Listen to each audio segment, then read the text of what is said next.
Everyone, কেমন আছো? আশা করি সবাই ভালো আছো। তো সবাইকে জানাচ্ছি জামা ষষ্ঠীর অনেক অনেক শুভেচ্ছা, অনেক অনেক ভালোবাসা।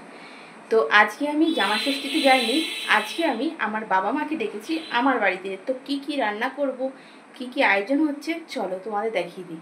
এই দেখো, এটা হলো খাসির মাংস যেটা ম্যারিনেট করে রেখেছি, এটা হলো বোয়াল মাছ যেটা নুন হলুদ তেল দিয়ে মাখিয়ে রেখেছি, আর এটা হলো চিংড়ি মাছ। সবই পছন্দ আমার বাবা মায়ের, তো সেগুলি রান্না করছি। আর এদিকে দেখো পেঁয়াজ রসুন আদা তো মাখিয়ে রেখেছি, আর এটা করে রেখেছি হলো পেঁয়াজ কেটেছি আর টমেটো কাটবো, এখনও কাটা হয়নি, কোনো রেখা আছে নিচে। তো রান্না করব। তো বাবা মা আসবে, খুবই আনন্দ। বাবা মা প্রত্যেক বাড়িতে যাই বাবা মার বাড়িতে, তো ভাবলাম এইবার না গিয়ে বাবা মাকে ডেকে নিয়ে আসি, বলি যে তোমরা আসো। তো বাবা মা আসবে আমাদের বাড়িতে, বলেছে হ্যাঁ আমি আসবো। তো সেই একটা আনন্দ, যে যেহেতু কী বলো তো, বাবা মার তো যখন দাদু বেঁচে ছিল তখন বাবা মাকে দাদু দিদা নিমন্ত্রণ করতো, তারা জামাই ষষ্ঠীতে যেত। যেহেতু দাদু বেঁচে নেই সেই কারণে, দিদা আছে বয়স হয়ে গেছে, দিদা পারে না, তো সেই কারণে বাবা মাকে ডেকেছি যে বাবা মা তোমাদের এবার আমরা জামাই ষষ্ঠী করব। তো সেই কারণে আজকে এত আয়োজন। কর্তামশাই সকাল সকাল চলে গেছিলো বাজারে, তো ওখানে বাজারে গিয়ে সকাল সকাল গিয়ে গিয়ে মাটন নিয়ে এসছে, মাছ নিয়ে এসে, চিংড়ি মাছ এনেছে, আরও রান্না হবে। এই দেখো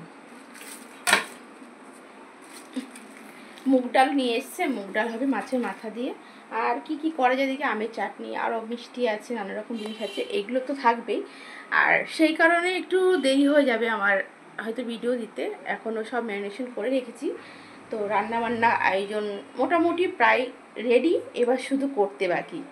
তো তোমরা কে কী করছো? তোমরাও কি বাবা মাকে ডেকেছো না বাবা মার বাড়িতে গেছো? একটু কমেন্ট করে জানিও। আর এই ভিডিওটা ভালো লাগলে অবশ্যই শেয়ার করে দিও।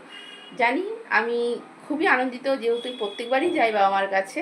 তো আজ এবার যখন বাবা মাকে বলেছি, বাবা মা যখন আসবে, সত্যি মনের মতো একটা অন্যরকম আনন্দ হচ্ছে, বলে বোঝার মতন না। তো রান্নাবান্না তো করবই, তোমরা দেখলে। তো রান্নাবান্নার আয়োজন চলছে, এখন প্রায় মশলাপাতি আনাজ ফানাজ সব কাটাকুটি কমপ্লিট। এখন রান্না করব, কি রান্না করব পরে তো তোমাদের শেয়ার করবই। আর তাছাড়াও তোমরা আমার সাথে থেকো আজকের দিনে। আর সমস্ত জামাইদের আবারও জানাচ্ছি শুভ জামাই ষষ্ঠীর অনেক অনেক শুভেচ্ছা ও ভালোবাসা। সবাই সাবধানে থেকো, সাবধানে যেও শ্বশুরবাড়িতে, আর ভালো মন্দ খেও, কিন্তু এই গরমে সাবধানে খাওয়া দাওয়া করবে, কেননা গরম প্রচণ্ড পড়েছে। তো গরম প্রচণ্ড পড়েছে যেই কারণে, সে কারণে বলছি সবাই খাওয়া দাওয়া করবে, কিন্তু সাবধানে খাওয়া দাওয়া করবে, রয়ে শুয়ে খাওয়া দাওয়া করবে, আর শরীরকে ঠান্ডা রাখবে। ডাবের জল, আখের রস, তারপরে মিষ্টির জল, এইসব খেয়ে। তো আমি তো আয়োজন শুরু করে দিয়েছি, এখন আসতে খালি বাবা মার বাকি। তো আমার এই ভিডিওটা আবারও ভালো লাগলো, কেমন লাগলো সবাই জানিও। আমি বেশি কথা বলে যাচ্ছি আনন্দেতে, বেশি এক্সাইটেড হয়ে গেছি। তো সবার পাশে থেকো।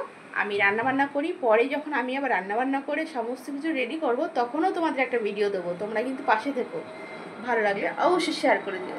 আমার এই মিনি ব্লগটা কেমন লাগলো জানি না, আজকে কথাবার্তা কেমন হচ্ছে, তো একটু মানিয়ে নিও কেমন।